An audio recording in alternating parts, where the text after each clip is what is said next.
दोस्तों अगर Amazon ads के अंदर बात करें तो ये जो चीज मैं आगे बता रहा हूँ ये कीवर्ड टारगेटिंग के अंदर सबसे ज्यादा इंपॉर्टेंस रखता है। इसके आगे एक नेगेटिव कीवर्ड्स करके चीज आएगी, वो हम लोग आगे डिस्कस करेंगे, लेकिन इसको समझना जरूरी है क्योंकि अगर आपने इस चीज में गलती करी है तो आपको उन चीजों के ऊपर भी पैसे देने पड़ेंगे जो आप नहीं चाहते। तो सबसे पहले देखिए ये समझिए कि Amazon आपको जो चार्ज करता है वो किस चीज का करता है। जैसे मान लीजिए हमने Amazon के ऊपर साड़ी सर्च करी और वहां पे आपको बहुत सारे प्रोडक्ट्स दिखाई दे रहे हैं जिसके आगे स्पॉन्सर्ड लिखा है। अब जब भी कोई भी कस्टमर, कोई भी यूजर Amazon की वेबसाइट को स्क्रॉल कर रहा है और उस समय वहां पे स्पॉन्सर्ड लिखा हुआ उसको दिखाई दे रहा है, इसका मतलब क्या हुआ कि वो Amazon की टेक्निकली लैंग्वेज के अंदर एक इंप्रेशन काउंट हो गया कि भाई आपका ये प्रोडक्ट जो है मैंने एक यूजर को दिखा दिया, वो उसके सामने एक इंप्रेशन पड़ गया। अब अगर कोई कस्टमर उसके ऊपर क्लिक नहीं करता तो आपका कोई पैसा नहीं काट रहा, लेकिन अगर किसी कस्टमर ने उसके ऊपर क्लिक कर दिया ऐड के ऊपर तो आपका पैसा कटेगा। अब हर एक क्लिक के ऊपर आप कितना पैसा देने के लिए रेडी हो वो हम आगे बात करेंगे, लेकिन हमारा ऐड सही जगह पर दिखाई दे ये समझना पहले ज्यादा जरूरी है। तो इस चीज को मैं एक बार कंप्यूटर स्क्रीन पे आपको समझा रहा हूं कि ये क्या है, इसको एकदम अच्छे से समझ लीजिए। तो पहले इस चीज को समझ लेते हैं कि एग्जैक्टली क्या है ब्रॉड, क्या है इसके अंदर क्या रहता है। This match type offers the broadest reach, displaying your ad for a wide range of search terms related to your keyword. जो भी आपका कीवर्ड होगा ना उसमें सबसे ज्यादा रेंज के अंदर ये लोगों को इंक्लूड कर लेगा। आगे एग्जांपल से समझेंगे, बेहतर समझ में आएगा। इसके अंदर जो भी आपका कीवर्ड हो उसका साइनोनिम्स ले लेगा, मतलब उससे मिलता जुलता जो मीनिंग निकलेगा वो ले लेगा। अगर कोई कस्टमर गलत स्पेलिंग डाल रहा है तो उसका एआई उसको समझेगा कि इसकी सही स्पेलिंग क्या होगा, वहां पे भी वो ऐड दिखा देगा और उसके रिलेटेड जो टर्म्स होगा वहां पे भी दिखा देगा। इससे आपकी विजिबिलिटी तो बहुत बढ़ जाती है, लेकिन इससे बहुत ज्यादा रिलेवेंट क्लिक नहीं आते, इररिलेवेंट क्लिक कई बार बढ़ जाते हैं इसमें। दूसरा क्या है, फ्रेज। इसमें क्या है, this match time is more targeted than broad match. ये और ज्यादा टारगेटेड ऑडियंस तक आपकी कीवर्ड के हिसाब से ऐड को दिखाएगा। Your add will be displayed when a customers search query includes the exact phrase you have targeted. आपका ऐड कब दिखेगा, जब एग्जैक्ट फ्रेज को यूज किया गया है जो आपने टारगेट किया है तभी दिखाई देगा, या फिर क्लोज वेरिएशन हो, या उससे मिलता जुलता शब्द हो, गलत स्पेलिंग डाली हो, या फिर जो माइनर वर्ड ऑर्डर चेंजेस होगा उसमें भी दिखाएगा। इसको भी हम लोग आगे एग्जांपल से समझेंगे। एग्जैक्ट क्या है, इसके अंदर बहुत ज्यादा रिस्ट्रिक्टिव हो गया। इसमें क्या होगा, ओनली, ये एक इंपॉर्टेंट वर्ड है, सिर्फ उसी को दिखेगा when customer search query exactly matches your target keyword. आपने जो कीवर्ड डाला है अगर एग्जैक्ट कीवर्ड किसी ने सर्च किया है तो ही आपका ऐड दिखाई देगा, वरना नहीं दिखाई देगा। और इसमें बहुत क्लोज वेरिएशन आ गया।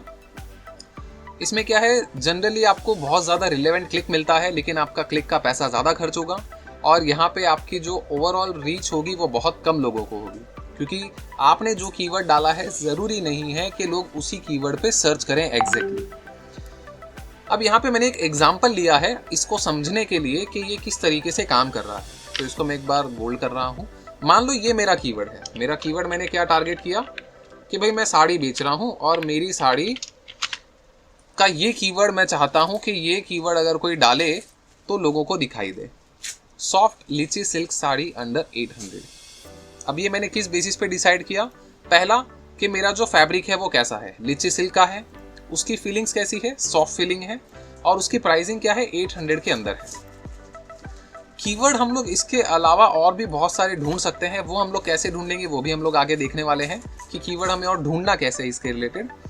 लेकिन अगर मान लो आप ये कीवर्ड डालते हो और अगर आप टारगेटिंग के अंदर ये सब चीजें डालते हो तो क्या उसका असर होगा वो समझना है।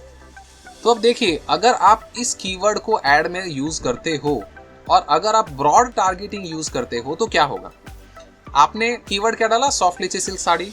अब अगर कोई मान लो सॉफ्ट कुर्ता भी सर्च कर रहा है तो क्योंकि उसके अंदर सॉफ्ट वर्ड का भी यूज किया गया है तो सॉफ्ट कुर्ता के अंदर भी आपका ऐड दिखाई दे सकता है। अगर मान लो लिच्ची फैब्रिक को यूज कर रहा है साड़ी की जगह, तो क्योंकि आपके कीवर्ड के अंदर लीची वर्ड यूज किया हुआ है इसलिए वहां पर भी आपका ऐड दिखाई दे सकता है। अगर मान लो कोई सिल्क कुर्ती सर्च कर रहा है, सिल्क साड़ी की जगह मान लो कुछ और यूज कर रहा है, जहां पे भी सिल्क वर्ड यूज हो रहा है वहाँ पे भी आपका ऐड दिखाई दे सकता है। तो हो सकता है कस्टमर गलती से उसके ऊपर भी उसके ऊपर भी क्लिक कर दे। अब आप बोलोगे भाई चांसेस तो कम है, लेकिन क्या है, हमारे देश में लाखों करोड़ों की ऑडियंस है। बहुत सारे लोग ऐसे होते हैं उनको यूज़ करना नहीं आता कई बार ठीक से, या फिर मान लो किसी का फ़ोन हैंग हो रहा है, किसी का इंटरनेट ठीक नहीं चल रहा, बहुत सारी चीज़ें हो सकती हैं। तो वहाँ पे आपको इररिलेवेंट जगह पर भी क्लिक मिल सकते हैं जहाँ पे आप नहीं चाहते थे। तो वहाँ पे क्या हुआ, आपका ऐड का पैसा बिना मतलब वेस्ट हो गया। अब आप पूछोगे कि भाई अगर ऐसा हो रहा है तो फिर अमेज़ॉन वो ऑप्शन दे ही क्यों रहा है? क्योंकि बहुत सारे लोग ऐसे हैं जिसके पास में लाखों करोड़ों रुपए हैं और वो सब जगह अपना ऐड दिखाना चाहते हैं। कुछ भी सर्च करो आपको उनका ऐड दिखाई दे ही दे। बहुत सारी चीज़ें आप ऐसे देखते होंगे यूट्यूब के ऊपर, इंस्टाग्राम के ऊपर, आपको बहुत सारे ऐसे ऐड्स दिखाई दे रहे हैं जो आपकी रिलेवेंट भी नहीं है। तो वो जब ब्रांडिंग कर रहे होते हैं ना, तब इस चीज़ को ब्रॉड एड्स को यूज़ किया जाता है। तो हमारे लिए ये चीज़ जो है ये सही नहीं है, क्योंकि हम एक लिमिटेड बजट के अंदर काम कर रहे हैं। जब तक आप ब्रांडिंग के ऊपर लाखों रुपए खर्च करने की बात नहीं कर रहे, तब तक ये चीज़ हमारे लिए यूज़फुल नहीं है। तो मैंने आपको ये समझा दिया। जैसे अगर कोई साड़ी अंडर 100 भी डाल रहा है, सॉफ्ट साड़ी डाल रहा है, सिल्क साड़ी डाल रहा है, एक सिंपल वर्ड के अंदर कोई भी चीज़ हो, आपका ऐड वहाँ पे दिखाई देने के चांसेस होते हैं और वहाँ पे आपका क्लिक का पैसा लग जाता है। तो ये चीज़ हमारे काम की नहीं है इन शॉर्ट। दूसरा आते हैं हम लोग फ्रेज के ऊपर। अब फ्रेज में क्या है, जैसे हमने पढ़ा, इसके अंदर ये जो हमारा शब्द है उसके ऑर्डर को चेंज करके भी दिखाई दे सकता है हमारा ऐड। जैसे मान लो हमारा ऐड कीवर्ड टारगेट क्या था, सॉफ्ट लिची सिल्क साड़ी अंडर 800। तो यहाँ पे अगर कोई लिची सिल्क साड़ी सर्च कर रहा है उसको हमारा ऐड दिखाई देगा, ठीक है, चलेगा। साड़ी अंडर 800 सर्च कर रहा है तो भी हमारा ऐड देगा। अब हो सकता है उसको कॉटन लेना हो लेकिन उसने कॉटन नहीं डाला हो, चांसेस हैं, लेकिन वहाँ पे हमारा हो सकता है काम का हो सकता है नहीं हो, 50-50 कह सकते हैं हम। कोई सॉफ्ट लिची सिल्क डाल रहा है वहाँ पे भी दिखाई देगा। कोई अगर सिल्क साड़ी अंडर 800 डाल रहा है वहाँ पे भी दिखाई देगा। हो सकता है यहाँ पे 800 रुपीज़ साड़ी की अगर बात करें, या 800 अंडर साड़ी, अगर, क्योंकि यहाँ पे वर्ड का जो ऑर्डर है ना वो चेंज हो सकता है। ये जो चीज़ है ना ये चेंज हो सकती है, कोई चीज़ पहले कोई चीज़ बाद में, तो वहाँ पे भी हमारा ऐड दे सकता है दिखाई। लेकिन यहाँ पे क्या है, कुछ मिलता जुलता होगा ना तो ही ये लेगा, ठीक है। यहाँ पे जैसे क्या बोला है, search query includes the exact phrase you have targeted, और फिर उसके अंदर कुछ माइनर मिसस्पेलिंग्स हो या फिर कुछ वर्ड के चेंजेस हो तो उस चीज़ में दिखाई देगा। इसका मतलब ये जो है ना, ये हमारे लिए यूजफुल है, हम लोग इसको यूज कर सकते हैं।